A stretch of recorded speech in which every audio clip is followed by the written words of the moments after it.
उनके भाव देखने लायक होते हैं।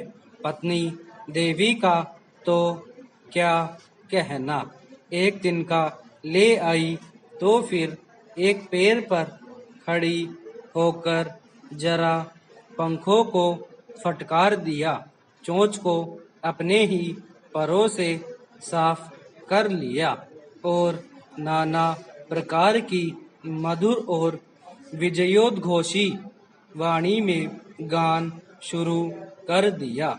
हम लोगों की तो उन्हें कोई परवाह ही नहीं रहती। अचानक इसी समय अगरपति देवता भी कोई कागज का या गोबर का टुकड़ा लेकर उपस्थित हुए, तब तो क्या कहना, दोनों के नाच गान और आनंद नृत्य से सारा मकान मुखरित हो उठता है।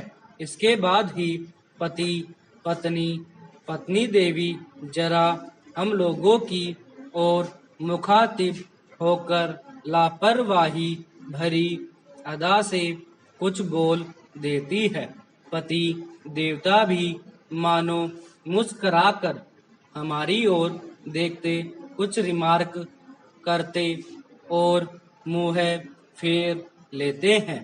पक्षियों की भाषा तो मैं नहीं जानता, पर मेरा निश्चित विश्वास है कि उनमें कुछ इस तरह की बातें हो जाया करती हैं। पत्नी, ये लोग यहाँ कैसे आ गए जी?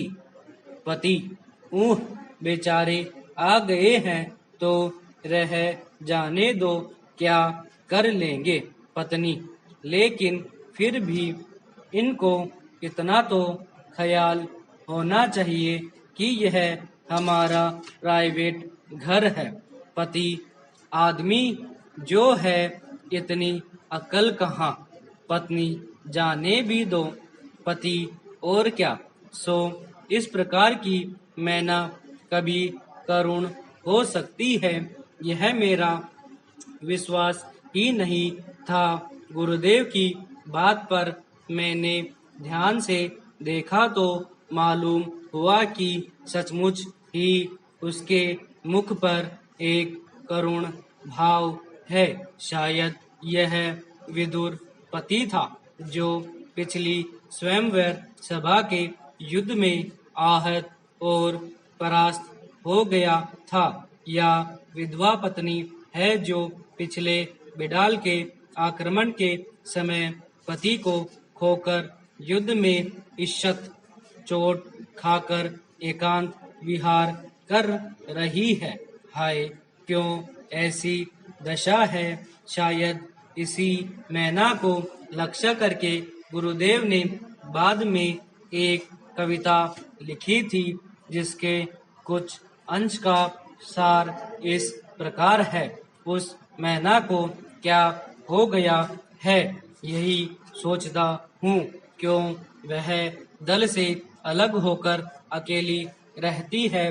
पहले दिन देखा था सेमर के पेड़ के नीचे मेरे बगीचे में, जान पड़ा जैसे एक पेड़ से लंगड़ा रही हो। इसके बाद उसे रोज सवेरे देखता हूँ संगी हीन होकर कीड़ों का शिकार करती फिरती है, चढ़ जाती है बरामदे में, नाच नाच कर चहल कदमी किया करती है, मुझे जरा भी नहीं डरती। क्यों है ऐसी दशा इसकी। समाज के किस दंड से उसे निर्वासन मिला है। विराम समाप्त।